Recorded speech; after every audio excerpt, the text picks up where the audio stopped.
Muy buenas tardes, tengan todos ustedes aquí en una edición más de edición 140 de Conversando con Orfe.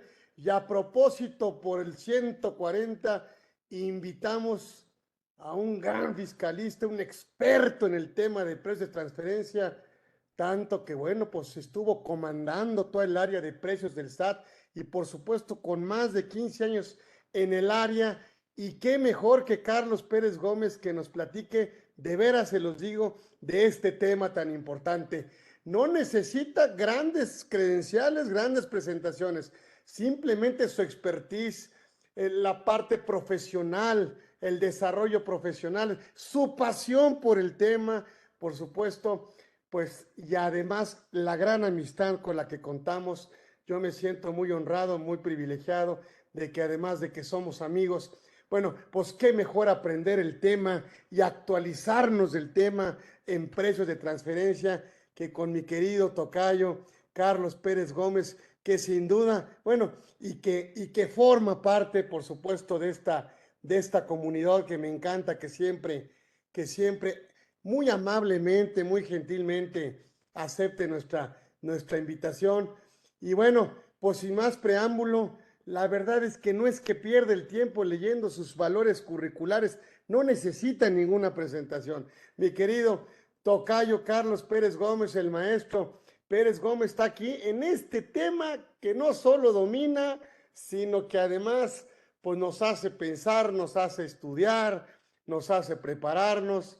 Y pues hoy nos trae bueno, pues este tema de controversias. A ver qué nos dice de controversias en materia de precios de transferencia, que posteriormente nos va a dar inclusive un curso ya mucho más profundo, pero que quisimos aprovechar esta edición 140 para aquel que viene como anfitrión, no como invitado aquí a su casa, la comunidad Orfe, pues nos hable de este tema en este conversatorio 140. Mi querido tocayo, mi querido Carlos, gracias por siempre aceptar estar aquí con nosotros.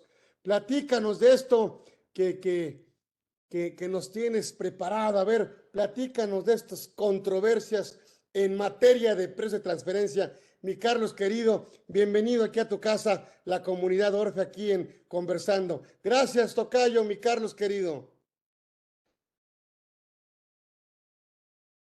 No se oye.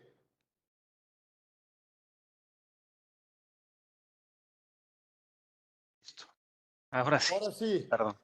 Ahora sí, bienvenido, mi tocayo. Bienvenido, mi Carlos, aquí a tu casa. Platícanos. Gracias por la introducción tan amable de tu parte. También igual hay una amistad y con mucho gusto hablamos con los colegas, con los interesados en el tema de precios de transferencia. Por ahí se oye eco, no sé si pudiera ser alguien que tenga mute. Yo lo estoy escuchando. A ver, voy a tratar de quitar el micrófono.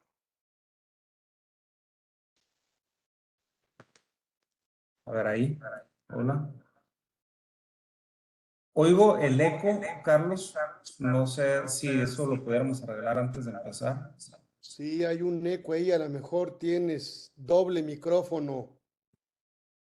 No, y como vamos a hablar de controversia, no queremos oírlo doble, porque las auditorías ya son de por sí muy pesadas. Imagínate así con eco, pues. Creo que se oía mejor antes. A ver, Lo que sí es que hay una repetición del sonido. Es lo único que espero que no sea yo el que lo esté provocando. a ver.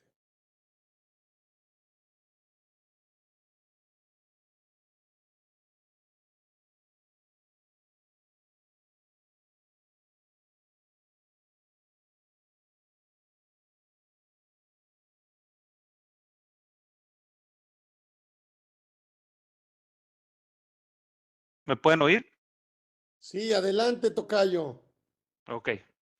Se oye con eco, pero le vamos a dar por ahí, sin problema. Acá lo estamos escuchando bien, ¿eh? Yo creo que el eco lo traes tú. Ok. Bueno, pues Carlos, agradeciendo la oportunidad de estar aquí con los colegas, pues vamos a hablar de este tema que es controversia en materia de precios de transferencia. Precios de transferencia en sí, pues es un aspecto de cumplimiento fiscal, no necesariamente de controversia en un inicio, ¿no? Y la verdad es que, perdón Carlos, me distraigo demasiado con el eco. Déjame tratar de... Prefiero no ir tanto y que ustedes me oigan. Nada más, confírmame que me oigan. ¿Sí me oyen? Ok, perfecto. Sí te escuchamos. Entonces, voy a empezar a hablar y si vas a hacer una pregunta, Carlos, por favor, hazme una indicación y yo con mucho gusto la atiendo. Le voy a bajar el volumen a mi equipo. Entonces, como les decía, precios de transferencia no es un tema nuevo, es un tema que ya tiene pues varios años, ¿no? En México desde mediados de los 90 que se rige en la norma mexicana. Y pues es una norma que busca la perfección, que busca que las entidades filiales, ¿no? De las hermanitos, las mismas empresas que forman parte de un grupo, pues lleven un orden en cuanto a las transacciones que tienen entre ellas mismas, ¿no? O sea, ya sea una compra de inventario, ya sea una venta de algún producto, ya sea el pago de una regalía, ya sea el pago de intereses, todo ese tipo de transacciones comunes y corrientes lo rige la materia de precios de transferencia, como ustedes lo saben, principalmente cuando hay un incentivo para, obviamente, tener un precio que no es acorde a una realidad de mercado, ¿no? Como lo hicieran terceros independientes en el mercado y con la mano invisible de Adam Smith y la ley de la oferta y la demanda. Eso es precisamente lo que busca precios de transferencia para evitar precisamente aquello que identificaron como las oportunidades de las empresas, pues de poder mover o movilizar las utilidades a una jurisdicción, pues que no sea la cuna de ese ingreso. Entonces, básicamente sí nace como una norma internacional que trata de dar justicia a los fiscos para poder recaudar correctamente lo que es justo, vamos a ponerlo así, porque sí hay un tinte de justicia en esta norma que busca que precisamente donde se crea el valor esté registrado pues la actividad económica y finalmente pagado los impuestos. Esto se reavivó muchísimo hace años con el proyecto BEPS de la OCDE que fue solicitado por el G20 con ese ímpetu de buscar esta justicia donde se reporte la utilidad en la entidad que sea la indicada, la correcta, donde se está llevando a cabo la actividad. Y de esto, pues estamos hablando de entidades de un mismo grupo que tienen una personalidad jurídica, pero que a su vez, para efectos de precios de transferencia, tienen que ser considerados como una entidad aislada, como si no tuviera nada que ver, como si no hubiera una colusión natural, como si no hubiera un control común. Y es por ello que se introduce la norma que busca precisamente llegar a una solución y a una comprobación de este tema en lo particular.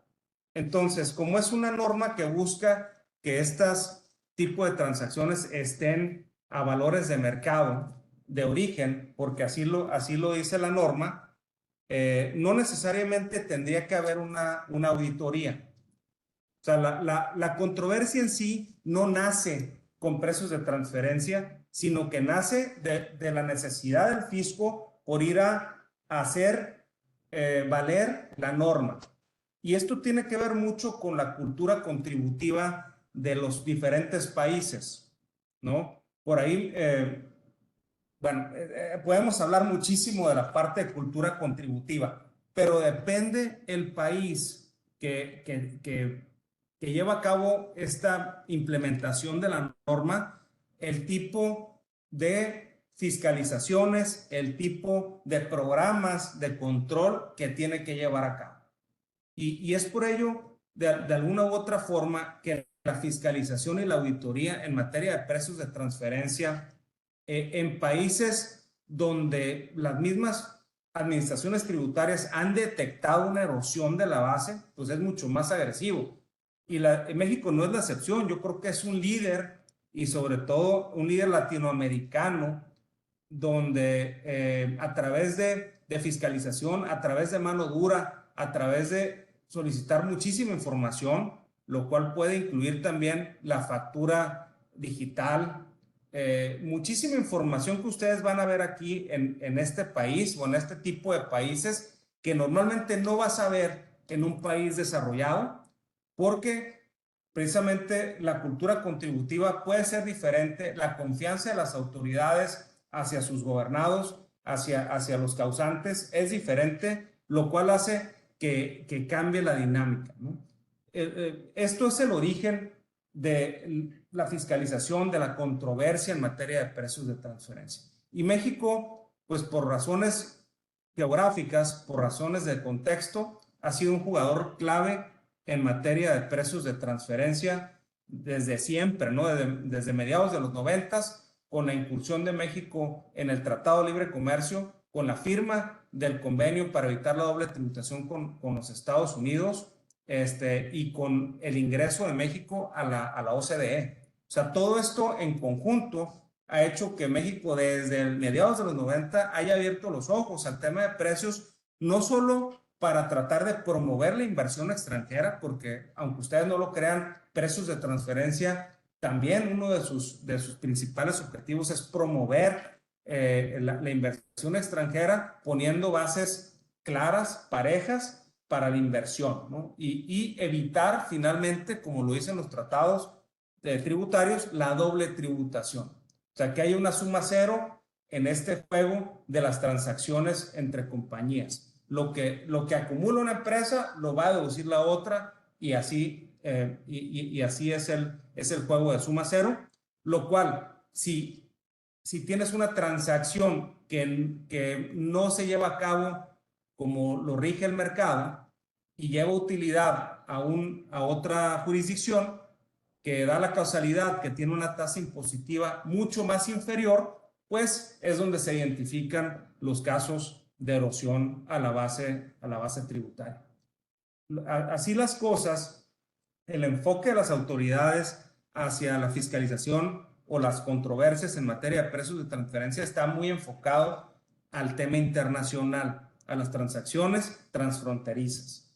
Y obviamente hay unas transacciones que ya están muy identificadas como de alto riesgo, lo cual tiene que ver con situaciones difíciles de evaluar, como lo puede ser un pago de regalías, un pago de intereses, pago de seguros, pago de reaseguros, entre partes relacionadas, lo cual, pues, y bueno, no lo mencioné, pero uno muy importante es el pago de servicios. Y como ustedes lo pueden notar, este tipo de transacciones, pues no son transacciones tangibles, no van a pasar por una frontera, por una aduana, son etéreas, son intangibles, y esto pues brinda mucho más dificultad a su evaluación. Y es por eso que este tipo de transacciones, sobre todo transfronterizas, ha sido el foco de revisión por parte de las autoridades, sobre todo cuando hay una hipótesis de que está habiendo utilidades o ingresos mexicanos que se están trasladando de manera artificial a otros lugares, a otras jurisdicciones. Por lo tanto, se está erosionando la base mexicana y quizás hay una erosión en general porque esas utilidades van a estar reportadas en un país que quizás su tasa impositiva sea mínima o nula.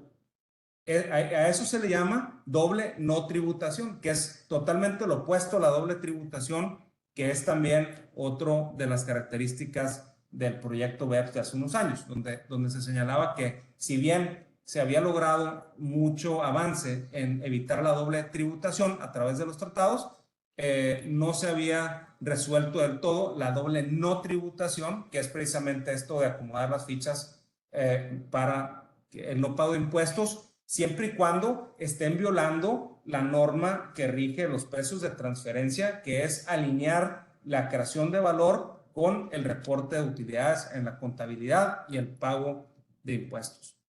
Entonces, creo que esta es una parte importante de lo que estamos hablando, de que se trata de un riesgo mayúsculo en lo que toca a operaciones transfronterizas de naturaleza etérea, pero no quita de la mesa también, tocayo, y a todos, amigos, otro tipo de transacciones que pueden ser entre entidades domésticas.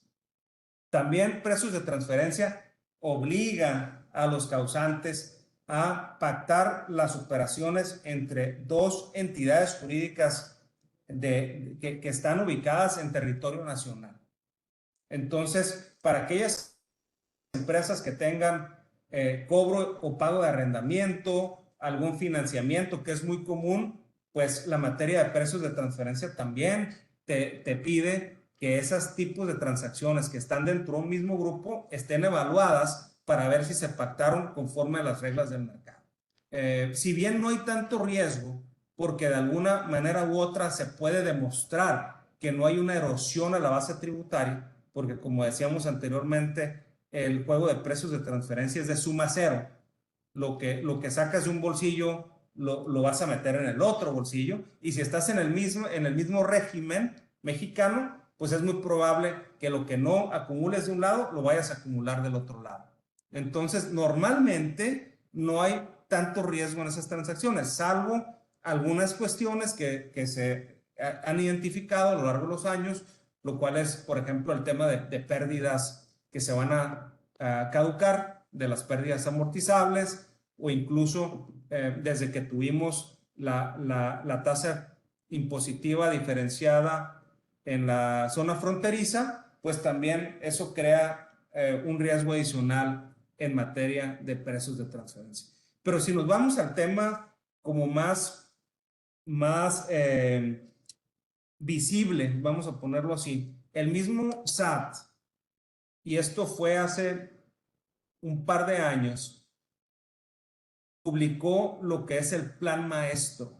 Y esto inició en la Administración General de Grandes Contribuyentes. En cualquier momento, Carlos, que quieras comentar algo, quieras preguntarme algo, por favor, hazme una seña y con mucho gusto.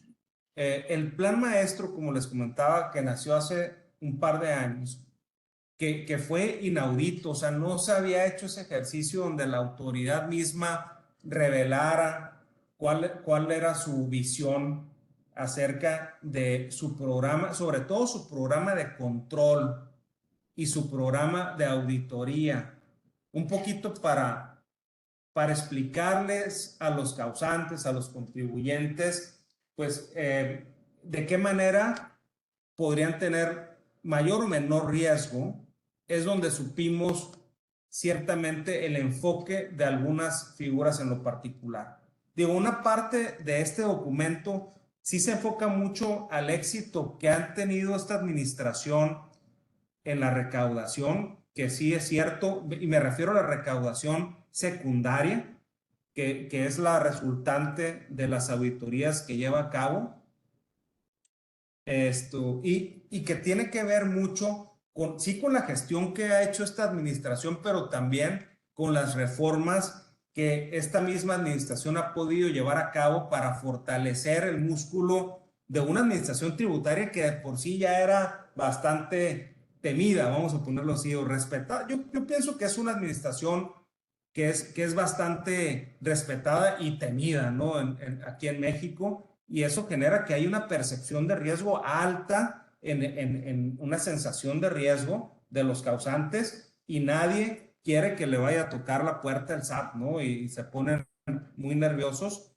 Y aún en este contexto, el SAT pues publicó esto con ganas de especificar cuáles son los puntos específicos donde pudiera generar un riesgo adicional.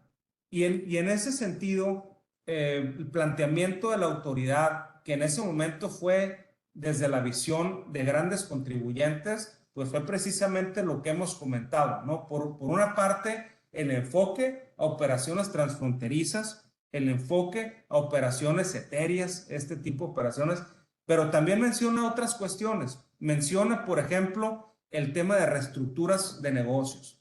Y este es un punto importante, porque como ustedes saben, el SAT lo que está viendo en sus números y en sus bases de datos institucionales es como un electrocardiograma. Ellos están viendo año con año cómo va tu empresa y si se sale de la normalidad el electrocardiograma, ahí es donde la autoridad va a decir, aquí hay un movimiento fuerte, ya sea a la alza o a la baja, y va a marcarlo y va a decir, aquí hay que revisar este punto porque el paciente algo le pasó. Y eso es importante porque no solo en reestructuras, pero existe comúnmente en reestructuras, sino en situaciones donde las mismas finanzas de la empresa pues cambian drásticamente de un ejercicio a otro.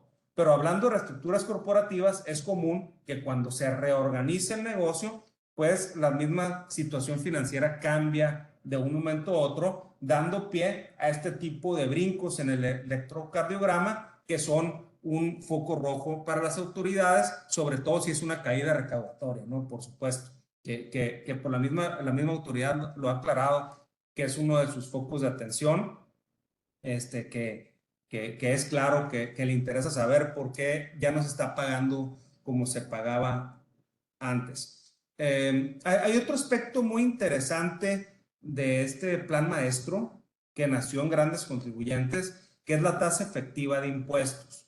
Y es un tema que tiene que ver con precios de transferencia, no lo podemos excluir. No es precios de transferencia, tiene que ver. ¿Y qué quiere decir esto? Pues que el SAT publicó una serie de indicadores industriales de rentabilidad fiscal, si quieres verlo de alguna manera muy rápido, ¿no?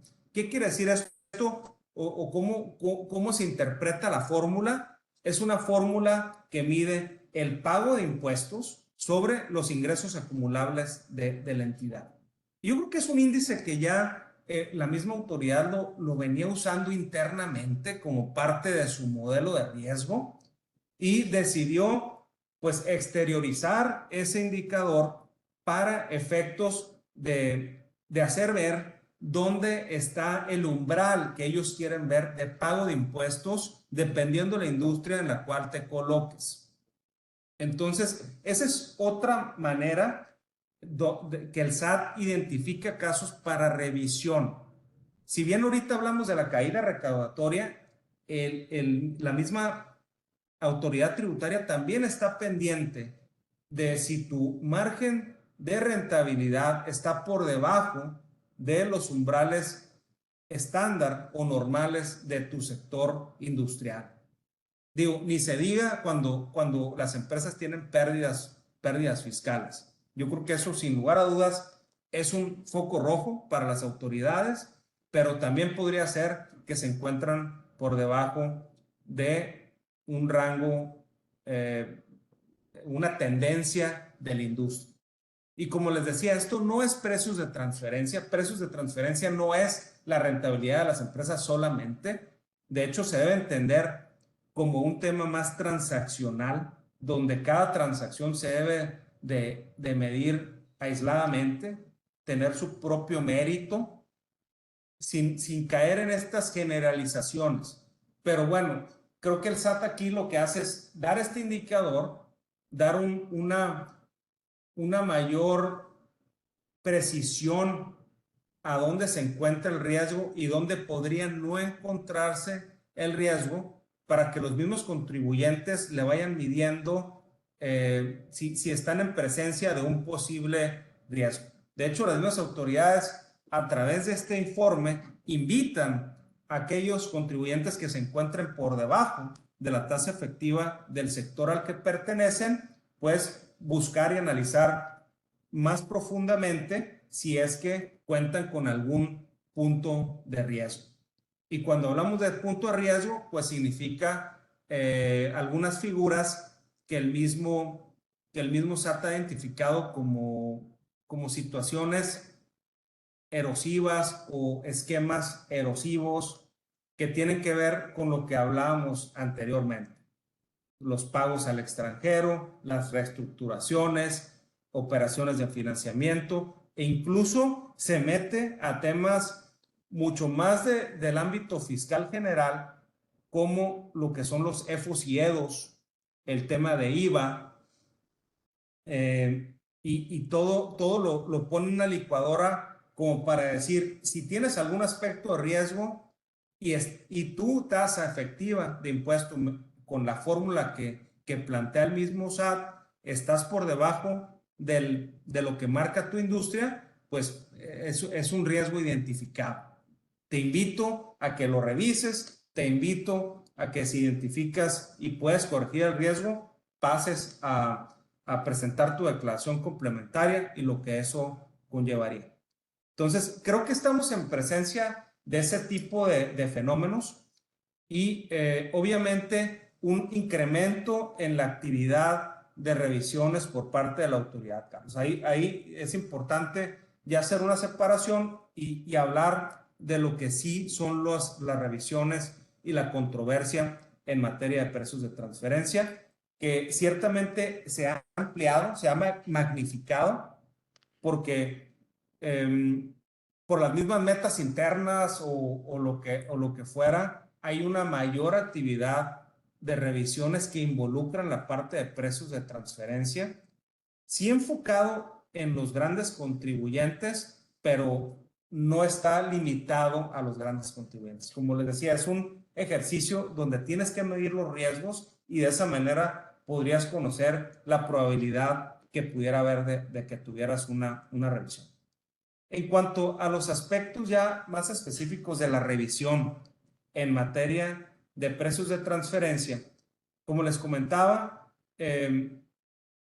nace en la Administración General de Grandes Contribuyentes y ahí es donde se encuentra una unidad administrativa enfocada 100% a esta materia, pero hay otras unidades administrativas fiscalizadoras de la General de Grandes Contribuyentes que también llevan a cabo auditorías de precios de transferencias con apoyo del área sustantiva que lidera la materia, ¿no? Que está ahí dentro de la Administración General de Grandes Contribuyentes, lo cual no precluye el hecho de que pudiera haber auditorías en otras áreas del SAT, ¿no? Como pudiera ser la Administración General de Auditoría Fiscal de la Federación, la GAF.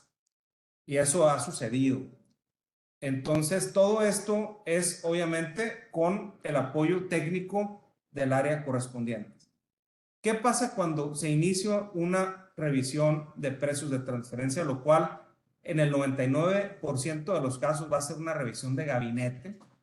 Y esto, yo creo que cuando hablamos de auditorías de grandes contribuyentes, hay una gran, hay un gran porcentaje de estas revisiones que se llevan a cabo a través de este método que es la revisión de escritorio, de gabinete, ¿no? Por la misma capacidad instalada que tiene la autoridad. Por lo tanto, tú esperarías una revisión que es llevada a cabo desde las oficinas del SAT y que es a través de escritos que se van notificando. Y sí hay una peculiaridad en cuanto al tema de tiempos, porque la auditoría de precios de transferencia, en lugar de tener un año para concluirse, se amplía a 2 ejercicios. Entonces son auditorías más largas, lo cual atiende a la materia técnica más compleja que tiene para efectos de llegar a un objetivo. Entonces, en ese tenor, nada más les reitero que si tienen una auditoría de precios, normalmente o la vas a recibir del área sustantiva directamente o la vas a recibir por otra área con apoyo del área sustantiva. Entonces, no tiene que ser de un área en lo específico. Esta auditoría va a durar el doble de tiempo y también ya un poquito hablando del día a día de estas revisiones, pues van a ser revisiones muy arduas y muy profundas, ¿no? No sé si ustedes han visto requerimientos de información de más de 50 bueno, páginas también, ¿no? Pero 50 reactivos, pues normalmente este tipo de revisiones son revisiones pues bastante extensas que tratan de entender a profundidad el negocio de la empresa para llegar a las conclusiones necesarias en cuanto a la determinación de las metodologías en búsqueda pues de esta confirmación de valor de mercado, ¿no? Lo cual es un tema complejo y que por ello requiere pues, información muy detallada. Entonces, en ese sentido, sí, tiene que estar preparados para recibir requerimientos y resolverlos de manera muy puntual. Y también ahí podríamos empezar a platicar un poco de los medios de defensa. Los medios de defensa tradicionales, a ver, creo que ahí querías comentar algo, lo voy a subir aquí. ¿Cómo nace esto?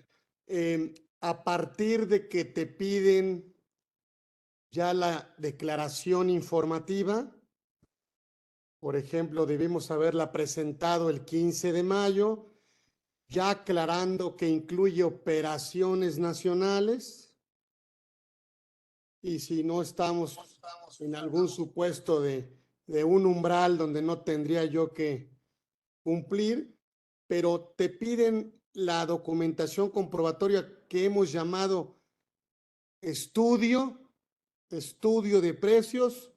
¿Te piden primero eso o simplemente porque no lo presentaste ya requiere la autoridad? Platícanos cómo se generaría la revisión, a partir de qué momento, de qué omisión o de qué error o de qué incumplimiento en el cual se ubica el contribuyente.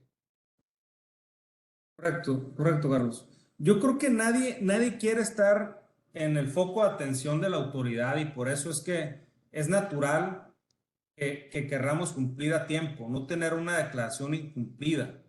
Y esas declaraciones formalísticas, la declaración informativa de precios de transferencia, que es el anexo 9 de la DIM, hace 2-3 años, Carlos, ya es obligatoria también para las operaciones domésticas. Quizás no me metí tanto en ese contexto histórico, pero eso ha hecho que entidades que antes ni se acordaban de la materia de precios de transferencia, hoy por hoy lo tengan a flor de piel y que tengan que cumplir, porque si no cumplen, van a llamar la atención de la autoridad.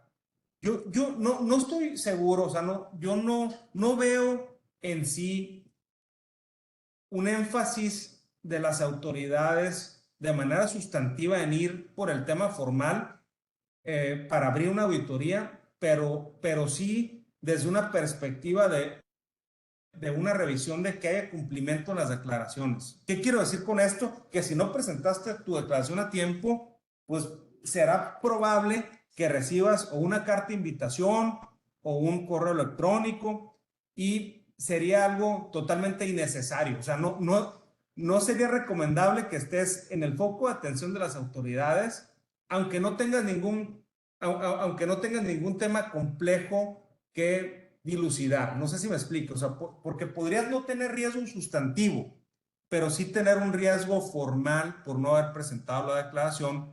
Creo que eso es lo que queremos minimizar, porque eso puede abrir puerta a una revisión profunda. Ahora bien, cuando hablamos ya de entidades o empresas que conllevan un riesgo implícito, ya sea porque tienen una transacción internacional compleja, llevaron a cabo una reestructura, etcétera, pues ahí sí hay un riesgo mucho más tangible, porque las autoridades, precisamente como lo comentaba, están muy pendientes en el pago de impuestos de los causantes, sobre todo de los grandes contribuyentes que tienen transacciones transfronterizas.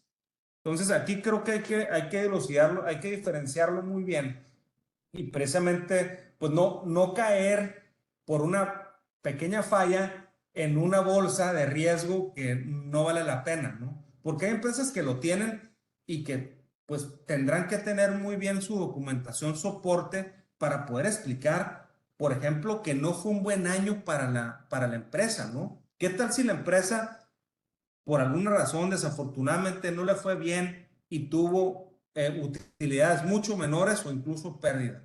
Y eso se puede explicar. No necesariamente es un riesgo fiscal, pero si eso sucede en la realidad, porque es un tema económico o un tema externo, pues entonces, desafortunadamente, desde una perspectiva fiscal, se tiene que tener una documentación soporte muy robusta para explicarle al SAT por qué hubo una baja en la utilidad o una pérdida y que no tiene que ver con una manipulación de los precios de transferencia.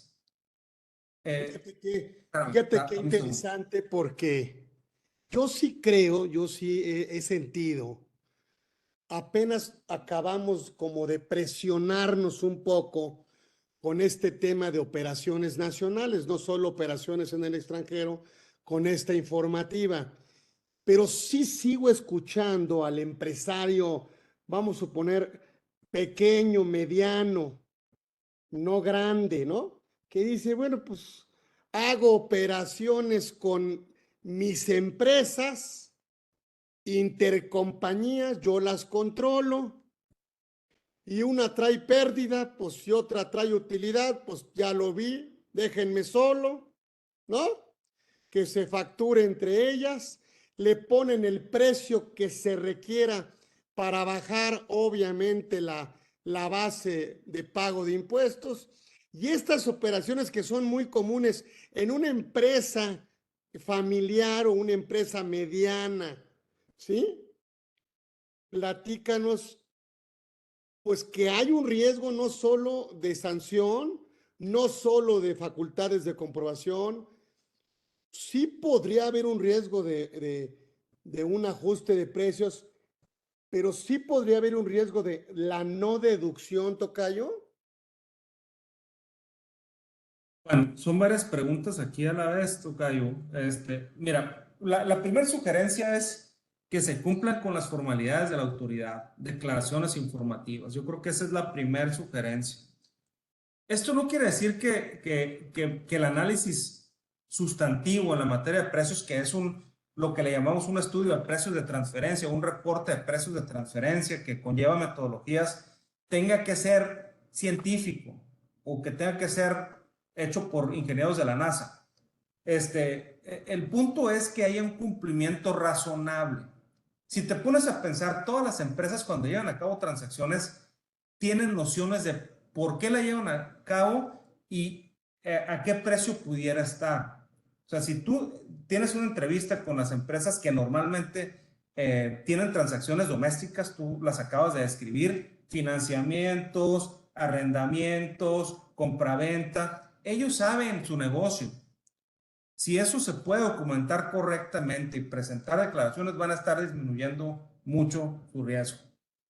Porque el incumplimiento de la norma puede ser por dos razones. Una es porque realmente no sepas cómo hacerlo y le quisiste atinar, ¿sí? Por falta de conocimiento en la materia.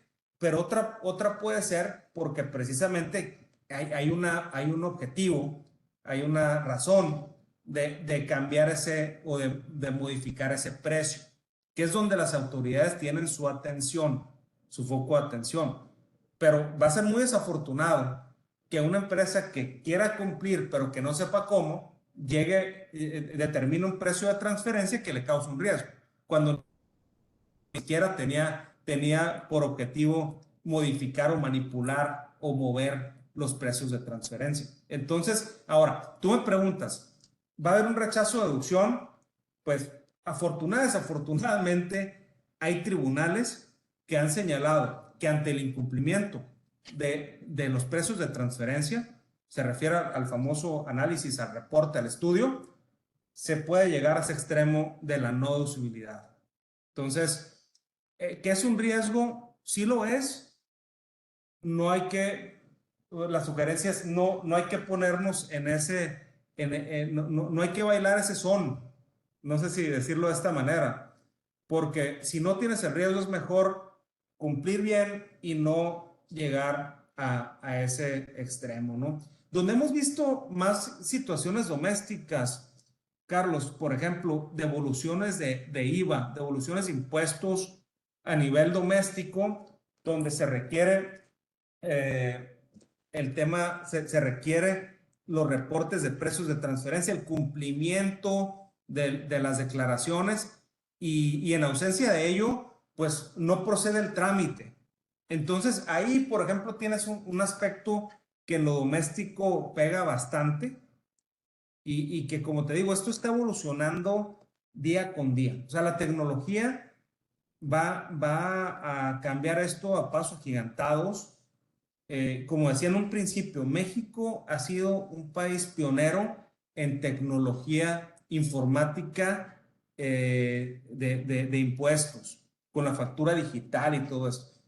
El día que ese mundo de factura digital se conecte con el modelo de riesgo y con precios de transferencia, o sea, ya no hay forma, de que no sepan en tiempo real las autoridades qué estás o no estás haciendo. Entonces, para ir preparando hacia allá, pues sí, sirve mucho esta capacitación, esta educación, y no de sobrealertarse, sino simplemente hacer las cosas razonablemente. Buscar una explicación, documentar esa explicación y cumplir con las declaraciones. Hay umbrales también, Carlos. Hay umbrales. En cuanto al cumplimiento de los precios de transferencia, la conclusión, y otra vez, es lo que es, como dicen los americanos, it is what it is. La ley mexicana no distingue. Te dice que cuando tienes operaciones con una parte relacionada, esta debe de pactarse como lo hubieran realizado terceros independientes en operaciones comparables. Aunque cuando tú lees el artículo 76 de las obligaciones, señala que lo que entendemos como el estudio, porque en la ley no dice así, pero habla de una documentación, va a tener una excepción para aquellas empresas que facturen menos de 12 millones, ¿no? Por ejemplo.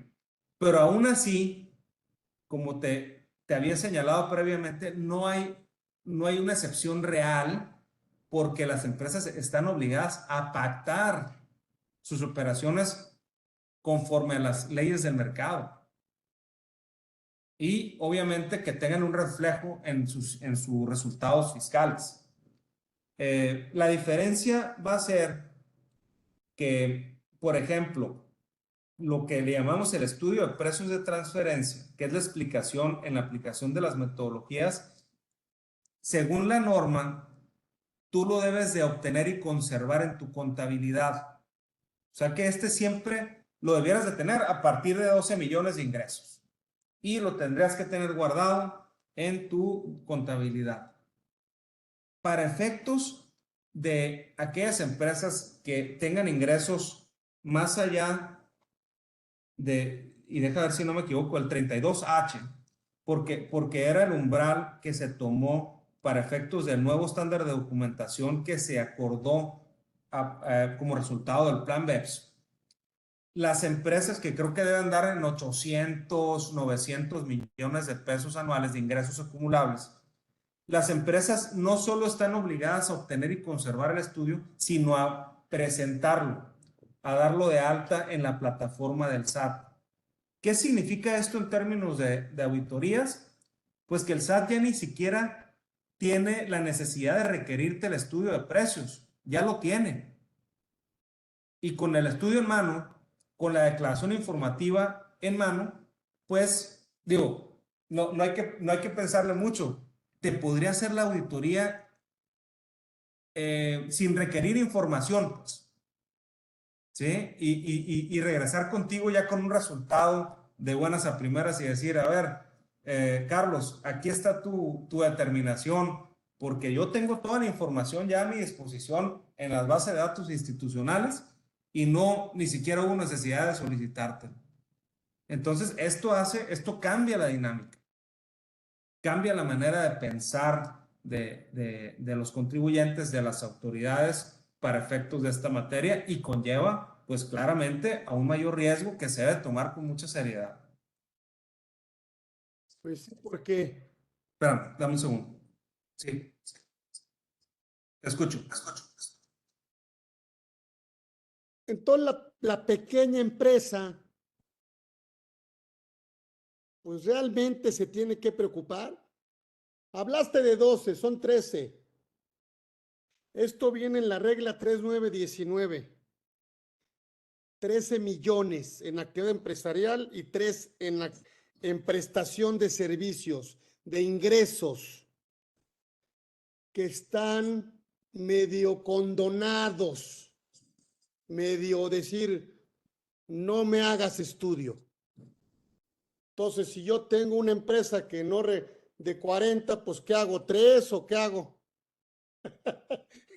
y entonces me salgo del tema, me podría salir del tema, o la autoridad pudiera, dentro de sus facultades, pedirme una razonabilidad de precios, tocayo. Sí, vuelvo al punto. Depende si, por ejemplo, o sea, normalmente la autoridad no te va a buscar si no tiene los incentivos para irte a buscar.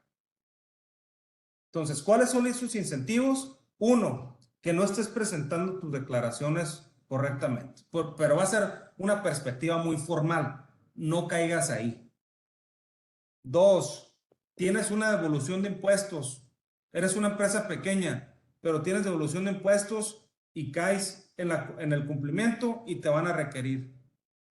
Cuida que lo requieras porque si no ahí llama la atención. Número 3, tienes puras operaciones domésticas, pero hay algo que puede incluir un riesgo, ¿no? Que puede conllevar un riesgo en esas operaciones nacionales. Lo que gustes y mandes. Antes hablábamos del régimen de ganadería agrícola. Hoy hablamos de zonas fronterizas. Hoy hablamos de revivir pérdidas de ejercicios anteriores. Hoy hablamos de stripping, ¿no? Hablamos de cuestiones de activos, de compra y venta de activos, de refrescar activos antiguos. Todo eso.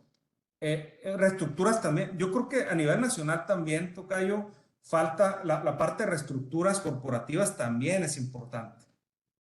Porque son movimientos que las mismas administraciones desconcentradas incluso pues van a ver. Porque ustedes saben que las administraciones desconcentradas, ellos tienen su clientela, ¿no? Ellos saben quiénes son sus clientes, cómo pagan y las tienen bien monitoreadas. El día que cambien su dinámica o ya no existan, va a llamar la atención. Ese es el tercer punto. Y cuarto, pues ya cuando eres grande contribuyente y tienes operaciones transfronterizas, pues ahí sí ya estás totalmente en mar abierto, ¿no? Ahí no estás en bahía, ahí estás en mar abierto y ahí sí tienes que, pues tener un buen reporte, un buen cumplimiento y tener también, si es necesario, pues lo que le llamamos documentación soporte, archivos de defensa, defense file, dependiendo, ¿no? Pero sí es importante porque lo que hemos visto en las auditorías es que son auditorías muy pesadas en términos de requerimiento, el costo administrativo es muy alto, pero a su vez la determinación de los créditos fiscales puede ser multimillonario. ¿Y eso a qué conlleva? Pues que tengas que proceder a buscar una alternativa internacional a través de tratado, lo cual es costoso, o incluso que tengas que garantizar el crédito, porque luego son créditos que pueden enfocarse, por ejemplo, a rechazar las deducciones en materia de transacciones intercompañía, ¿no? Por alguna razón, la autoridad puede llegar a la conclusión de que no hay un cumplimiento ni formal ni sustantivo respecto de las transacciones intercompañía y te pueden hasta rechazar compras de inventarios, pagos de servicios, que al ser operaciones recurrentes de las empresas, Carlos, pueden ser muy cuantiosos y significativos. Entonces, no están exentos de eso. Y ahí es donde hay un gran riesgo. Y creo que contesté algo a tu pregunta, pero si tienes una continuación, sí, adelante. Sí, la contestaste, porque luego es un tema muy complicado, por eso siempre acudimos a ti, la verdad, o sea, y luego el empresario no le da el valor, o sea, el empresario paga cacahuates por un estudio, Y yo le digo, ¿y cómo haces las transacciones? ¿A poco lo haces así a la negligé? ¿A poco no tienes tú una información del mercado? ¿A poco pagas más caro que cualquier otra persona en las mismas circunstancias? O sea, yo creo que la información de precios de transferencia parte mucho de la estrategia comercial del cliente, o sea, del estudio. O sea, y obviamente el experto en el estudio pues cumple con la metodología para darle un efecto fiscal. Pero, por ejemplo, preguntarte, me preguntan luego aquí, oye, aportaciones de capital, ¿qué es lo que se tiene que valorar, por ejemplo, para efectos de precios de transferencia? O sea, en esta parte de comparable, pues, ¿qué? Lo que tiene una deducción, o sea, lo que tiene un beneficio fiscal, porque si yo le meto capital de dinero que ya pagó impuesto, ¿eso habría un precio? ¿Eso sería una transacción? Yo creo que no. Sería una inyección de capital. O sea, ¿qué es lo que se tiene que valorar a un tema comparable como bajo el principio que ya conocemos de arm's length? Toda transacción que implique un precio, ¿no? Y una cosa pactada y que tenga una afectación fiscal. ¿Qué operaciones, tocayo? Y ya me dijiste, obviamente, por la enajenación de bienes, la prestación de servicios, el arrendamiento, pero todo, o sea, me hablas de pérdidas fiscales, o sea, la pérdida la amortizo. Ahí habría un precio de transferencia si yo amortizo algo o simplemente si provoco para adelantar la amortización porque se va a vencer su plazo. A ver, háblame, ¿qué operaciones son las normales? ¿Las que se facturan? Sí, gracias, Carlos. Las operaciones son, como tú lo dijiste, en estas opciones, porque me diste opciones, ¿no? Preguntas con opciones. Son aquellas operaciones que financieramente y contablemente existen en las empresas que tienen un efecto fiscal, ya sea de ingreso acumulable o de deducción autorizada en el ejercicio, porque si lo ves desde una perspectiva de facultades de comprobación, tocayo, la autoridad solo tiene facultades de revisar los ingresos acumulables y las deducciones autorizadas del ejercicio. Entonces ahí es donde nace la obligación y, por cierto, es un tema de aclaración en precios de transferencia que solo es un tema en materia fiscal, ¿no? O sea, precios de transferencia no tiene la facultad para ir a cambiar una negociación entre terceros, para ir a cambiar una negociación incluso entre partes relacionadas, contratos. Lo que dice precios es que podría no haber sido el acuerdo conforme a mercado, y si no lo fue, se tiene que corregir su efecto fiscal. Eso es lo que dice. Eso es. No te eso dice que tienes que corregir el contrato necesariamente, aunque ahí ya te metes con los principios de contabilidad, tocayo. No está tan fácil el tema. O sea, los principios de contabilidad, esos son los que te dicen que tiene que haber una sintonía entre la contabilidad, las finanzas y lo fiscal, no precios de transferencia. Pero entonces, dicho así, en tu ejemplo de las pérdidas, pues es lo que ocasiona que amortices las pérdidas y que luego, a mí me sorprende mucho que precios es un tema súper profundo, mucha gente lo ve como un tema súper complejo, pero en realidad no lo es tanto. Es una cuestión de sentido común, que las empresas podrían tener la solución, pero tampoco hay que sobresimplificarlo. O sea, tampoco es válido que las empresas digan, es que yo aquí puse una anotación de que este precio es como lo había dado antes, ¿no? No, tampoco es así. O sea, tiene que llevar una disciplina, un orden, una metodología a través del entendimiento del dueño del negocio, si quieres verlo así, y sí se puede. Pero tampoco es extremadamente simple para documentar, ni tampoco tiene que ser súper complejo el hacerlo. Decíamos de las pérdidas y todo, pero digo, básicamente ese es el punto.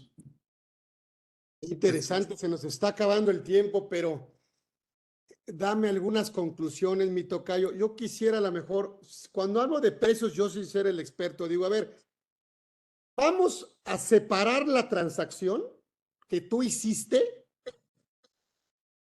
y cómo la hubieran hecho dos partes independientes, la misma operación, Sí, sin de hecho, sacarle rajatabla.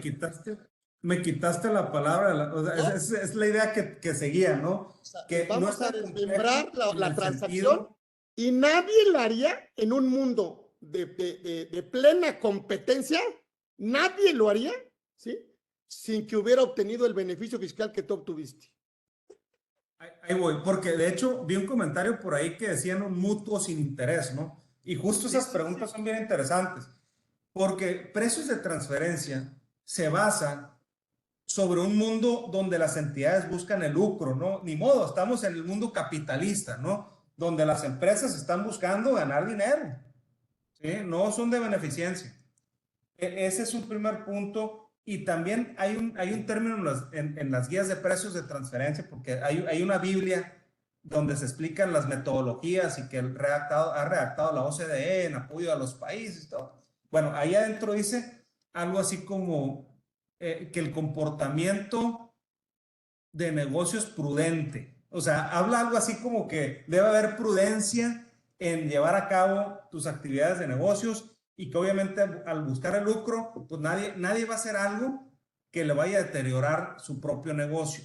Entonces, la pregunta ahí es, ¿qué haría un tercero independiente en esa misma situación? Por ejemplo, el mutuo o transacciones muy excéntricas o muy exóticas, perdón, muy exóticas, pues no van a suceder. O sea, ¿qué tercero independiente? O sea, cuando hablas de temas de donaciones, cuestiones de ese tipo, pues aquí no existe aquí eso, ¿no? O sea, tú tienes que pensar que va a ser una transacción que busque lucro y que cómo lo harías para buscar la mejor opción de negocios.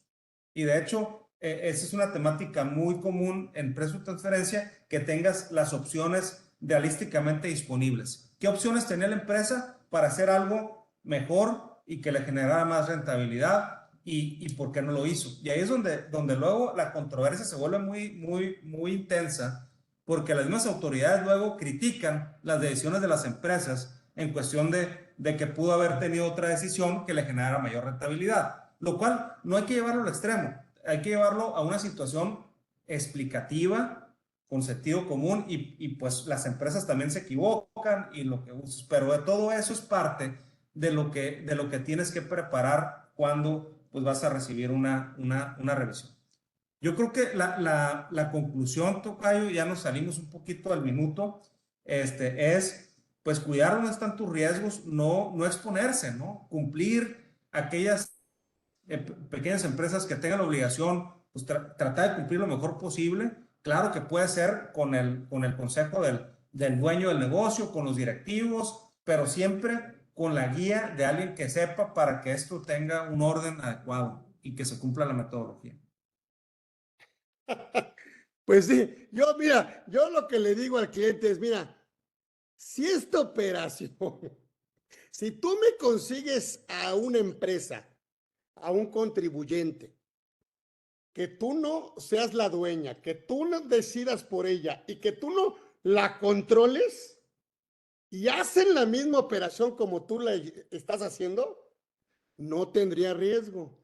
Pero si las condiciones cambian, pues nadie la va a hacer la operación más que tú, porque tú, pues eres el dueño de ti mismo, decides por ti y controlas a la otra empresa. Y entonces ahí hay un tema de precios de transferencia. Y entonces cuando los pones a pensar, a ver, si tú me consigues un independiente, un tercero que lo haría así como tú, entonces no había riesgo. Y entonces me dicen, no, pues, por ejemplo, la pregunta que nos hicieron, oye, yo le presto a la empresa, pero no le cobro intereses. Consígame a alguien que le preste y que no le cobre intereses. Es que eso no existe. Entonces hay un riesgo de partes relacionadas. Hay un riesgo de precios de transferencia. No te vas a encontrar a alguien que no seas tú, que le preste dinero sin interés. Eso no existe en el mundo. Correctamente. Ah, Correcto. De hecho, pues, hay mucho más que platicar, pero como siempre me quedo encantado de participar con ustedes y cualquier pregunta es bienvenida. excelente. Va a estar mi tocayo, el maestro, por supuesto. Ah, pues es que me quedo siempre, pues picado para efectos fiscales. Tocayo, de tu plática, de tu conocimiento, siempre ha sido un placer. Entonces, va a estar con nosotros Carlos Pérez Gómez el 6 de julio, para que si quieren estar con nosotros, serían de veras, es un agasajo escucharlo y aprender de él con puntos mucho más profundos. Así que tenemos ahí su reconocimiento, ¿verdad, Hugo? Ya sé que ya tiene muchos, pero pues nos da pena, ¿no? Mira, aquí hay uno. Muchísimas gracias. Sí, mi querido Gracias a tocayo, ustedes. como Creo siempre. que descubrí cuál era el problema técnico, tocayo, que tengo abiertas 2 sesiones a la vez, pero bueno, ya Ah, después lo resolví. bueno, pues no pasó nada, se escuchó muy bien. Gracias a los que se metieron, gracias a las redes. Seguiremos estando con ustedes aquí en Conversando con Orfe en una edición más. Próximo miércoles nos volvemos a juntar y hoy tuvimos una gran plática, un gran conversatorio con el maestro Pérez Gómez, que créanme, es un experto en precios de transferencia y no solo lo vive, no solo lo trabaja, no solo vive de ello, sino que además por así que desayuna, come y cena el tema. Así que muchísimas gracias, tocayo, por haber aceptado nuestra invitación y nos vemos el próximo miércoles aquí en Conversando con Orfe. El maestro Pérez Gómez estuvo el día de hoy con nosotros en esta edición 140. Gracias a todos. Gracias, Carlos. Gracias, Gracias a tocayo. todos. Gracias. Esta tarde.